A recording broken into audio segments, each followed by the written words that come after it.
Hi everyone, welcome back to my channel. My name's Hales and I sew things and show you how I made them. Today I've got a quick tutorial on how to sew Velcro.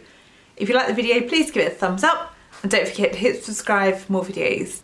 The one thing that you will make your life so much easier for sewing Velcro is one of these. It's a walking foot and it has an arm which attaches and it goes up and down when you sew on your sewing machine. It also has teeth, which basically means it grabs the material and pulls it through the machine on its own without you having to pull and tug. And I have sewed Velcro before with just a regular foot on my sewing machine and it has got stuck and I broke a needle and it was really tricky to sew with. As you can see here, I've done a clip where I'm barely holding it. It's just purely to guide it through, but it is just sewing almost by itself.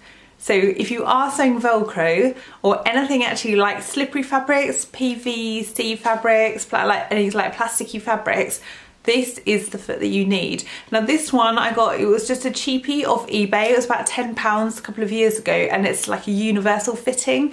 So it does, you have to unscrew your regular arm or foot, whatever you call it, the foot, and then screw this as a whole foot onto your machine. So it's a little bit fiddly, but I'm sure that you can buy specific ones for your machine, but they are a lot more expensive, but they probably won't have as much plastic on as what mine is and probably will be a bit more sturdy. But this one will do the job. Now my husband had a belt for his cosplay costume which he wanted some Velcro on, so I sewed some on for him.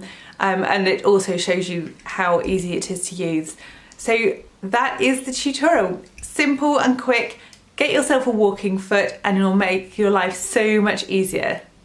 Okay, I'll see you again next time. Bye!